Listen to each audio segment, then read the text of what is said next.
ಓಂ ನಮೋ ಭಗವತೆ ವಾಸುದೇವಾಯ ಓಂ ನಮೋ ಭಗವತೆ ವಾಸುದೇವಾಯ ಓಂ ನಮೋ ಭಗವತೆ ವಾಸುದೇವಾಯ ನಾರಾಯಣ ನಮಸ್ಕೃತ್ಯಂ ನರಂ ಚೈವ ನರೋತ್ತಮಂ ದೇವೀಂ ಸರಸ್ವತೀಂ ವ್ಯಾಸಂ ತತೋ ಜಯವುದಿರ ನಷ್ಟಪ್ರಾಯ ಶಬದ್ರಶ್ ನಿತ್ಯಂ ಭಾಗವತ ಸೇವ್ಯ ಭಗವತಿ ಉತ್ತಮ ಶ್ಲೋಕೆ ಭಕ್ತಿರ್ಭವತಿರ್ನ ಶುಭಂ ಕರೋತಿ ವಾಚಾರಂ ಬುಂಬಂ ಲಂಘಾಯತೆ ಹ್ರಿಂ ಯತ್ಕೃಪಾತಮಹಂ ವಂದೇ ಶ್ರೀಗುರು ದೀನತಾರಿಣ ಪರಮಾನಂದ ಮಾಧವಂ ಶ್ರೀ ಚೈತನ್ಯೇಶ್ವರಂ ಓಂ ಅಜ್ಞಾನತಿಮಿರಾಂಧಸ್ಯ ಜ್ಞಾನಾಗ್ನಶಲಾಕಯ ಚಕ್ಷುರುನ್ಮಿಲಿತಮೇನ ತಸ್ಮೈ ಶ್ರೀ ಗುರುವೇ ನಮಃ ನಮೋ ಶ್ರೀಮತಾಯ ಕೃಷ್ಣ ಪ್ರಸಾದ ಶ್ರೀಮದ್ ಜಯಪದಾಗ ಸ್ವಾಮಿ ದಿನವನೋತ್ತರ್ಮನ ಗೌರವತಂ ತಾಯ ನಗರ ರಾಮಧಾರಿಣಿ ನಮ ಓಂ ವಿಷ್ಣುಪದಾಯ ಕೃಷ್ಣ ಪ್ರಸಾದ ಶ್ರೀಮತಿ ಭಕ್ತಿ ವೇದಾಂತ ಸ್ವಾಮಿ ದಿನಾಮನೆ ನಮಸ್ತೆ ಸರಸ್ವತಿ ದೇವಿಯ ಗೌರವಾಣಿ ಪ್ರಚಾರಿಣಿ ನಿರ್ವಿಶೇಷ ಶೂನ್ಯವಾದಿ ಭಾಷಾತೆ ದೇಶಧಾರಣೆ ಜಯ ಶ್ರೀ ಕೃಷ್ಣ ಚೈತನ್ಯ ಪ್ರಭು ನಿತ್ಯಾನಂದ ಶ್ರೀ ಅದ್ವೈತ ಗದಾಧರ ಶ್ರೀವಾಸಾದಿ ಗೌರ ಭಕ್ತವೃಂದ ಹರೇ ಕೃಷ್ಣ ಕೃಷ್ಣ ಕೃಷ್ಣ ಹರೇ ಹರೇ ಹರೇ ರಾಮ ರಾಮ ರಾಮ ಹರೇ ಹರೇ ಹರೇ ಕೃಷ್ಣ ಶ್ರೀಮದ್ Bhagavatam 10th canto 8th chapter.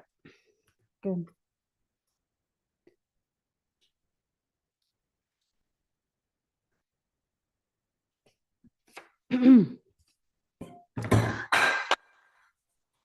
Oh my God. Okay.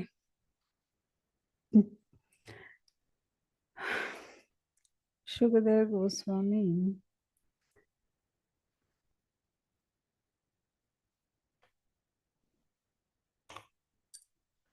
Parikshit ಮಹಾರಾಜಕ್ಕೂ ಹೇಳ್ತಾ ಇದ್ದಾರೆ, ಯದುವಂಶ ಗುರು ಯಾರು ಅಂದ್ರೆ ಗರ್ಗಮುನಿ. ಅವ್ರು ಬಂದು ತವ ವ್ರತಗಳು ಎಲ್ಲವೇ ಅವ್ರು ಬಂದು ಜಾಸ್ತಿ ಶ್ರೇಷ್ಠವಾಗಿರೋರು. ಆ ತರ ಇರೋ ಗರ್ಗಮುನಿ ಅವರ ಗರ್ಗ ಸಂಹಿತೆ ಬರ್ದಿರೋರು. ಸೊ ಈ ಗರ್ಗಮುನಿ ನಂದ ಮಹಾರಾಜ್ ಮನೆಗೂ ಬರ್ತಾರೆ. ಸೊ ಗರ್ಗಮುನಿ ಯಾರು ಕಳಿಸಿದು ಅಂದ್ರೆ ಯಾರು ವಸುದೇವರು ಕಳಿಸಿದಾರಂತೆ. ಯಾರ ಮನೆಗೆ? ನಂದ ಮಹಾರಾಜ್ ಮನೆಗೆ. ಸೊ ಗರ್ಗಮುನಿ ಅವರ ಮನೆಗೆ ಬಂದಿರೋದು ನೋಡಿ ನಂದ ಮಹಾರಾಜಕ್ಕೂ ಅಷ್ಟೊಂದು ಸಂತೋಷ.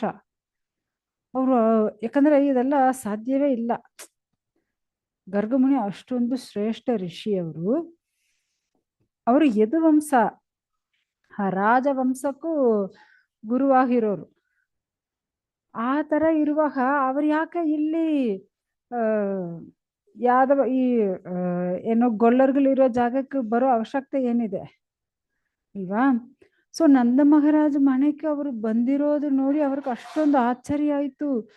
ಅವರು ಗರ್ಗಮುನಿನ ನೋಡುವಾಗ ಅವ್ರಿಗೆ ಗೊತ್ತಾಯ್ತಂತೆ ನಂದ ಮಹಾರಾಜಕ್ಕೂ ಅವರು ಅಷ್ಟೊಂದು ಯಾವುದು ಭೌತಿಕ ವಿಷಯಗಳೇ ಅವರ ಹತ್ರ ಇಲ್ಲ.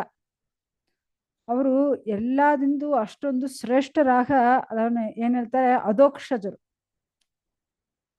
ಆ ತರ ಒಂದು ಅಧೋಕ್ಷದರಾಗ ಕಾಣಿಸ್ತಾ ಇದ್ದಾರಂತೆ. ಯಾಕಂದ್ರೆ ಭೌತಿಕ ವಿಷಯಗಳೇ ಇಲ್ಲ. ಅವರು ಏನು ಮೂರು ತ್ರಿಕಾಲ ಜ್ಞಾನಿ. ಓಕೆ, ತ್ರಿಕಾಲ ಜ್ಞಾನಿಯಾಗ ಇರೋರು.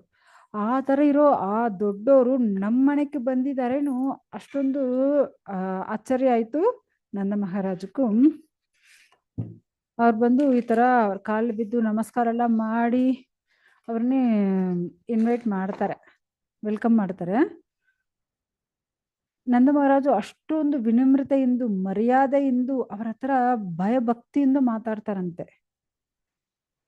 ಸೊ ನಿಮ್ನ ನೋಡೋದು ಅಷ್ಟೊಂದು ಶ್ರೇಷ್ಠ, ನೀವಿಲ್ಲಿ ಬಂದಿದ್ದೀರಾ, ನಿಮ್ಗೂ ಸೇವೆ ಮಾಡೋದು ನನ್ನ ಕರ್ತವ್ಯ ಸ್ವಾಮಿ. ನಾವು ಏನ್ ಮಾಡಬೇಕು, ನೀವ್ ಏನ್ ಹೇಳಿದ್ರೆ ನಾವು ಮಾಡಕ್ಕೆ ಸಿದ್ಧವಾಗಿದ್ದೀನಿ ಸ್ವಾಮಿ, ದಯವಿಟ್ಟು ಹೇಳಿ.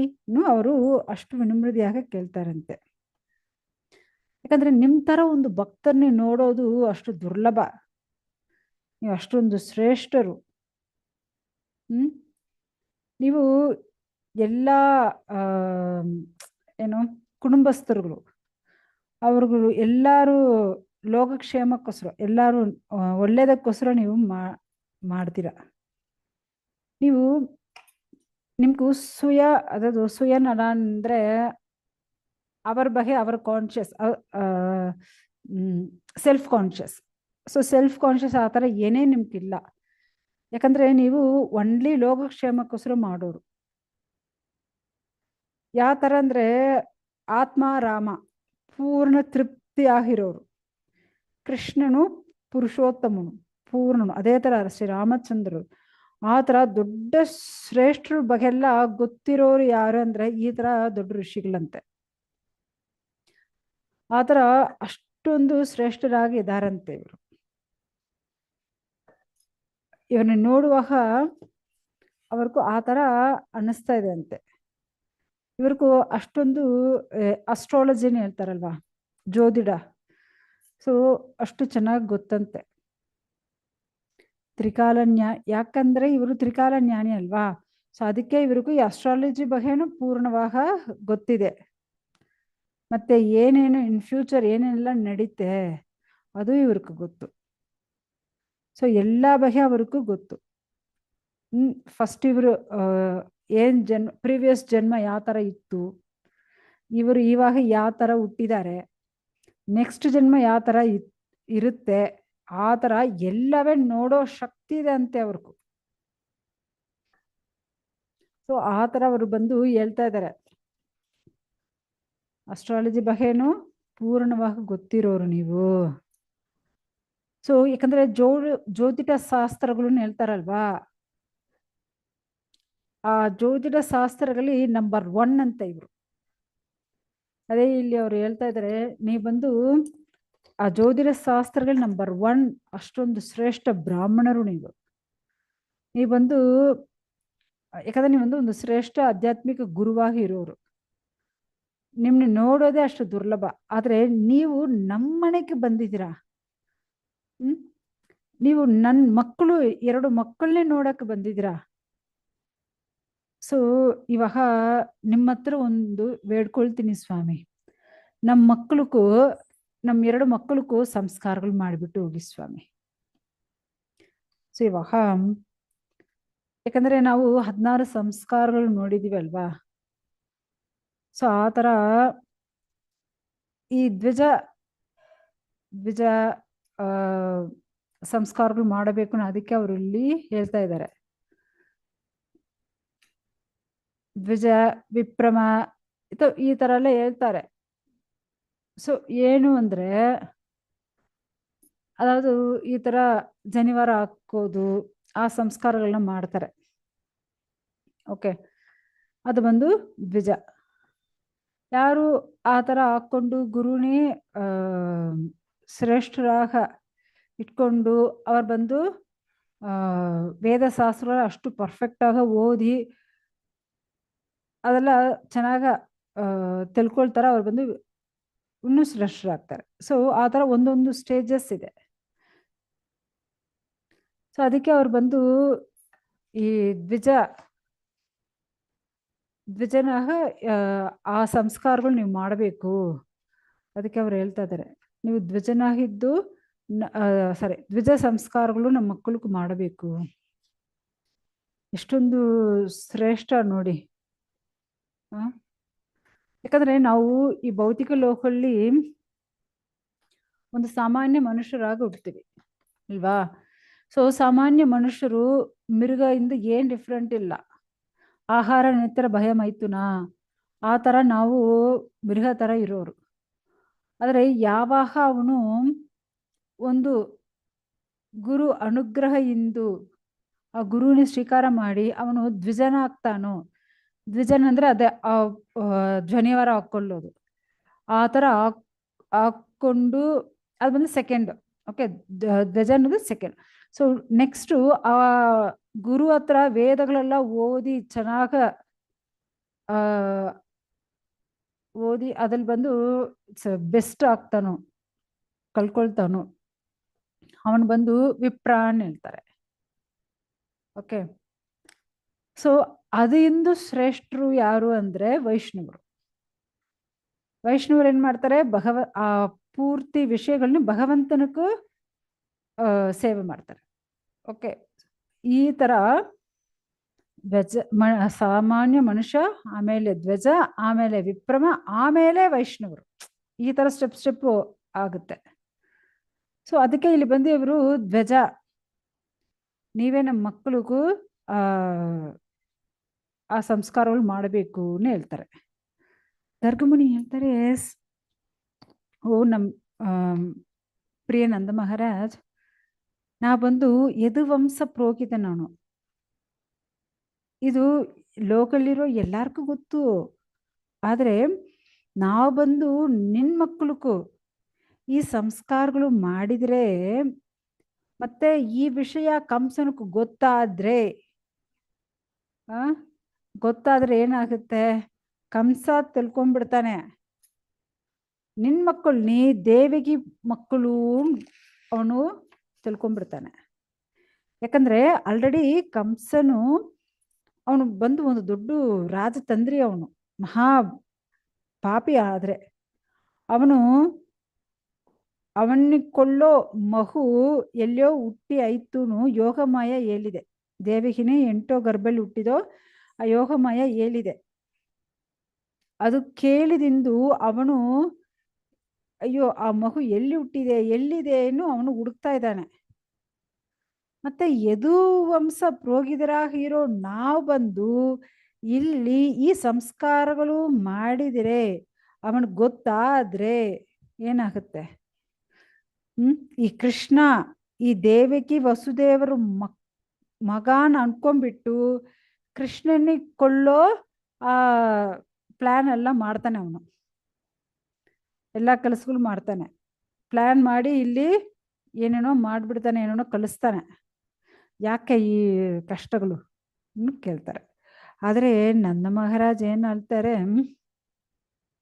ನೋಡಿ, ಇವರೆಲ್ಲ ಎಷ್ಟು ಲೇಟು. ಆಲ್ರೆಡಿ ಇದು ಕಂಸನ್ ಗೊತ್ತಾಗಿ ಅವನು ಬೂದನ ಕಲಿಸಿದಾನೆ, ತೃಣಾವರ್ತ, ಸಗಡಾಸೂರ ಎಲ್ಲಾನು ಕಲಿಸಿ ಆಯ್ತು. ಎಲ್ಲ ಒನ್ ವೇ ಎಲ್ಲ ಬಂದಿದ್ದಾರೆ, ಮತ್ತೆ ವಾಪಸ್ ಹೋಗಿಲ್ಲ ಅಲ್ವಾ? ಆಲ್ರೆಡಿ ಅವನಿಗೆ ಗೊತ್ತಾಯ್ತು. ಇವರೆಲ್ಲ ನೋಡಿ ಎಷ್ಟು ಲೇಟಾಗಿ ಯೋಚನೆ ಮಾಡ್ತಾ ಇದ್ದಾರೆ. ಸೊ ಮತ್ತೆ ನಂದ ಮಹಾರಾಜ್ ಹೇಳ್ತಾರೆ, ಓ ನನ್ನ ಪ್ರಿಯ ಋಷಿ, ನೀವು ಈ ತರ ಶುದ್ಧ ಮಾಡೋ ಈ ಧ್ವಜ ಶುದ್ಧ ಮಾಡಿಸೋ ಈ ಸಂಸ್ಕಾರಗಳು ನಮ್ಮ ಮಕ್ಕಳಿಗೂ ನೀವು ಮಾಡಿದರೆ ಒಳ್ಳೇದಾಗತ್ತೆ. ಆದರೆ ನೀವು ಹೇಳಿದೇನು ಕರೆಕ್ಟೇ.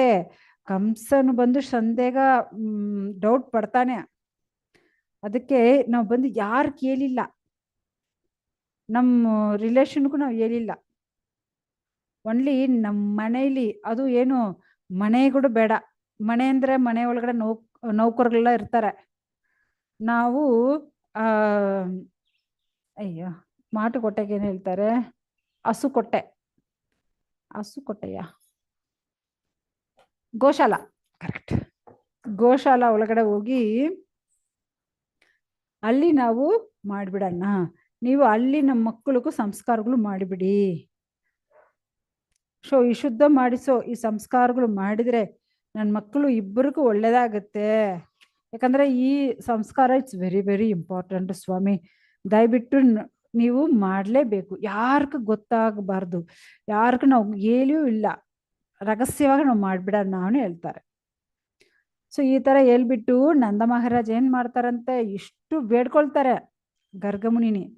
ಸೊ ಗರ್ಗಮುನಿನಿ ಈ ತರ ಬೇಡ್ಕೊಂಡಿದ್ದ ಮೇಲ್ಗಡೆ ಅವಕ್ಕೇನೋ ಅವರು ತೀರ್ಮಾನ ಮಾಡಿಬಿಟ್ಟು ಕೃಷ್ಣ ಬಲರಾಮ್ ಇಬ್ಬರನ್ನೇ ಎಲ್ಲಿ ಕರ್ಕೊಂಡು ಹೋಗ್ತಾರೆ? ಗೋಶಾಲಾಕ್ಕೂ ಕರ್ಕೊಂಡು ಹೋಗ್ತಾರೆ. ಅಲ್ಲಿ ಅವ್ರಿಗೂ ಹೆಸರಿಡೋದು ನೋಡಿ. ಅವ್ರು ಹುಟ್ಟಿ 1 ವರ್ಷ ಆಯ್ತು, ಇಷ್ಟು ತಕ್ಕ ಅವ್ರಿಗೂ ಹೆಸರೇ ಇಟ್ಟಿಲ್ಲ. ಸೊ ಇವಾಗ ಗರ್ಗಮುನಿ ಹೇಳ್ತಾರೆ, ಅವರು ಜ್ಞಾನದೃಷ್ಟಿಯಿಂದ ನೋಡೋರಲ್ವಾ, ಅವ್ರಿಗೂ ಗೊತ್ತಾಯ್ತು ಈ ರೋಹಿಣಿ ಮಗ, ಈ ಮಗು ಇದೆಯಲ್ವಾ, ಇವನು ಅಷ್ಟು ಒಳ್ಳೆ ಗುಣಗಳು ಇರೋನು. ಇವನು ಇವರ ಸ್ನೇಹಿತರು ಮತ್ತೆ ರಿಲೇಷನು ಎಲ್ಲಾನು ಸಂತೋಷ ಪಡಿಸ್ತಾನೆ.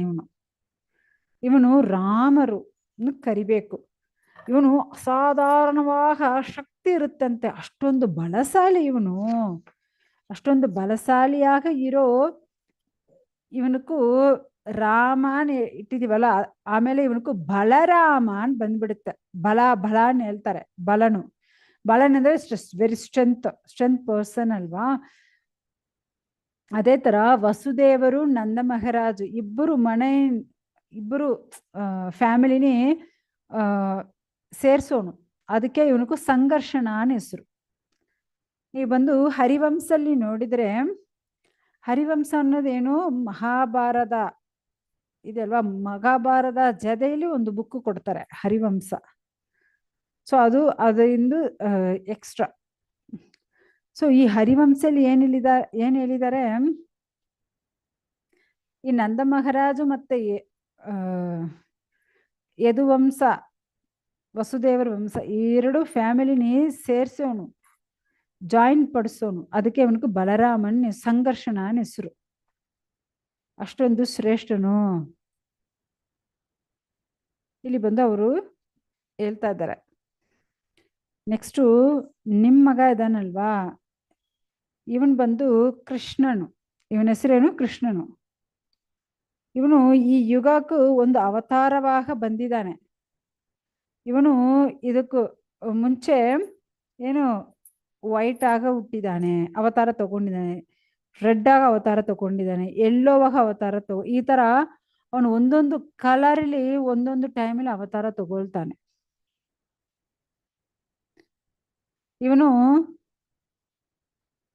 ಇವನೇ ಏನು ಕಿಲಿ ವರ್ಣ, ಪ್ಯಾರಟ್. ಓಕೆ, ಸೊ ಪ್ಯಾರಟ್ ವರ್ಣಲ್ಲಿ ಶ್ರೀರಾಮಚಂದ್ರನಾಗ ಹುಟ್ಟಿದವನು ಇವನೇ. ಇವಾಗ ಅವನೇ ಕೃಷ್ಣನಾಗ ಹುಟ್ಟಿಬಿಟ್ಟಿದ್ದಾನೆ. ಯಾಕಂದ್ರೆ ಭಗವಂತ ಶುಕ್ಲ ವೈಟ್ ಆಗ, ರಕ್ತ ರೆಡ್ ಆಗ, ಪೀದ ಎಲ್ಲೋವಾಗ, ಸೊ ಈ ತರ ವರ್ಣಗಳಲ್ಲಿ ಭಗವಂತ ಅವತಾರ ತಗೊಳ್ತಾರೆ. ಸೊ ಇವನೇ ರಾಮವಾಗ ಹುಟ್ಟಿದಾನೆ, ಮತ್ತೆ ಇವನೇ ಇವಾಗ ಕೃಷ್ಣನಾಗ ಹುಟ್ಟಿದಾನೆ. ನಾರಾಯಣ ಪೂರ್ಣ ಶಕ್ತಿ ಇವನು. ಯಾಕಂದ್ರೆ ಭಗವಂತನ ಅವತಾರಗಳು ಯಾರು ಸ್ಟಾಪ್ ಮಾಡಕ್ಕೆ ಆಗಲ್ಲ. ಭಗವಂತ ಅಷ್ಟೊಂದು ಅವತಾರ ತಗೊಳ್ತಾರೆ. ಯಾಕಂದ್ರೆ ನಾವು ನೋಡಿದ್ರೆ ಭಗವಂತ ಬಂದು ಅನ್ಲಿಮಿಟೆಡ್.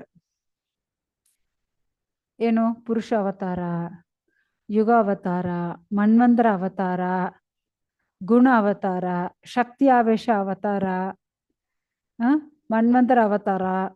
ಸೊ ಈ ತರ ಅವತಾರಗಳು ಭಗವಂತ ಅನ್ಲಿಮಿಟೆಡ್.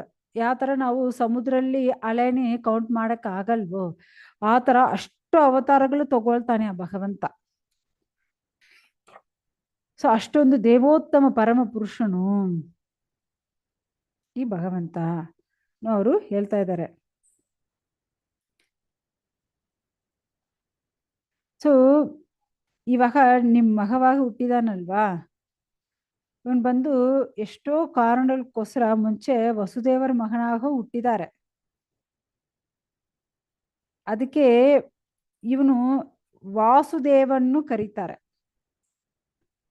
ಇವಾಗ ಕೃಷ್ಣನಕ್ಕೆ ಏನ್ ಹೆಸರು ಹೇಳಿದ್ದಾರೆ? ಫಸ್ಟ್ ಕೃಷ್ಣನ ಹೇಳಿದ್ದಾರೆ, ಇವಾಗ ಅವನಿಗೂ ವಾಸುದೇವನು ಕೊಡ್ತಾರೆ.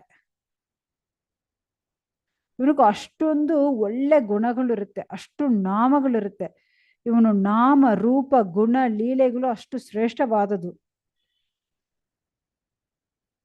ಯಾರು ಇವನ್ ಬಗ್ಗೆ ಪೂರ್ಣವಾಗ ಸಾಮಾನ್ಯ ಮನುಷ್ಯರಿಗೂ ಗೊತ್ತಾಗೋದೇ ಇಲ್ಲ.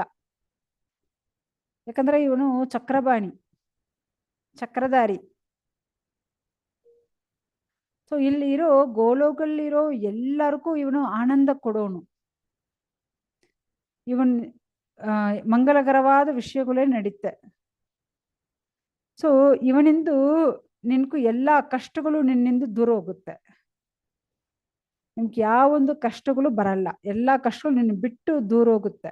ಯಾರು ನಂದ ಮಹಾರಾಜ್ ಹತ್ರ ಹೇಳ್ತಾರೆ, ಅವ ನಂದ ಮಹಾರಾಜ ಚರಿತ್ರೆಯಲ್ಲಿ ಹೇಳಿದಾರಂತೆ. ಸೊ ಇವನು ಬಂದು ಅಷ್ಟೊಂದು ಶ್ರೇಷ್ಠನು.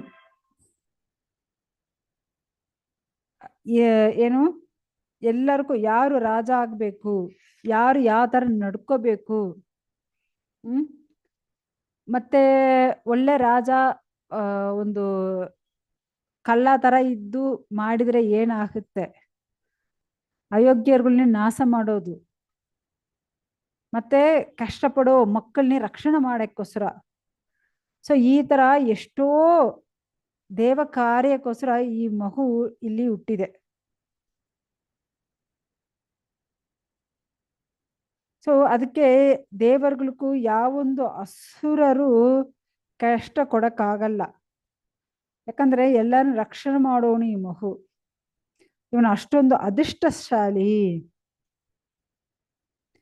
ಯಾರು ಇವನ ಹತ್ರ ಅಷ್ಟೊಂದು ಪ್ರೀತಿ ತೋರಿಸ್ತಾರೋ ಎಲ್ಲರಿಗೂ ಒಳ್ಳೇದಾಗುತ್ತೆ.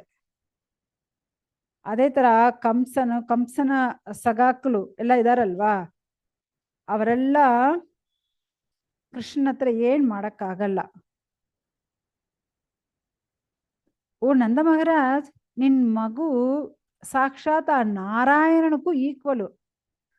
ಅಷ್ಟೊಂದು ಒಳ್ಳೆ ಗುಣಗಳು, ಅಷ್ಟು ಒಳ್ಳೆ ಐಶ್ವರ್ಯಗಳು, ನಾಮ ಹೊಗಳು, ಆ ಸಂಪತ್ತು, ಎಲ್ಲ ನಾರಾಯಣಕ್ಕೂ ಈಕ್ವಲ್ ಆಗಿರೋನು ಇವನು. ಆದ್ರೆ ಈ ಮಹುನಿ ನೀವು ಗಮನದಿಂದ ಬೆಳೆಸಬೇಕು, ಜಾಸ್ತಿ ಗಮನದಿಂದ ಬೆಳೆಸಬೇಕು. ಸ್ವಲ್ಪ ಮುನ್ ಯೋಚನೆ ಏನ್ ಹೇಳ್ತಾರಲ್ವಾ, ಯೋಚನೆ ಮಾಡ್ಕೊಂಡು ಈ ಮಹುನಿ ನೀವು ನೋಡ್ಕೋಬೇಕು. ಯಾಕಂದ್ರೆ ಯಾಕೆ ಯಾವಾಗ ಹಸುರುಗಳು ಬರ್ತಾ ಇರ್ತಾರೆ. ಸೊ ನಾಸ್ತಿಕರುಗಳು ಈ ಮಗು ನೋಡಿದ್ರೆ ಕಷ್ಟ, ಹಸುರರು ಸ್ವಭಾವ ಇರೋರು. ಸೊ ಅಲ್ಲಿ ಬಂದು ನಂದ ಮಹಾರಾಜರ ಹತ್ರ ಗರ್ಗಮುನಿ ಹೇಳ್ತಾ ಇದ್ದಾರೆ,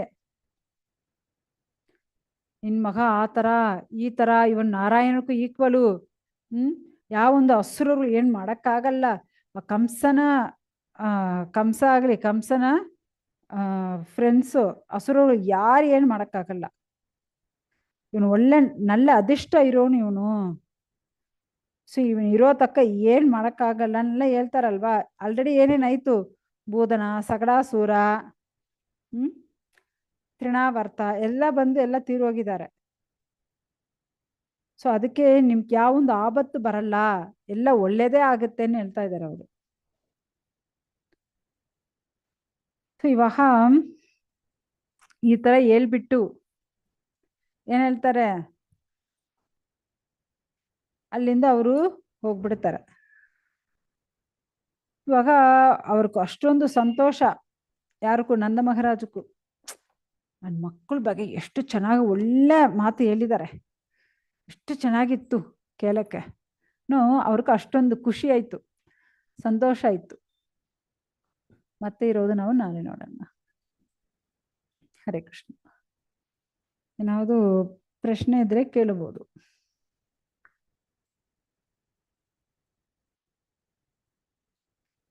ಹರೇ ಕೃಷ್ಣ ಮಾತಾಜಿ.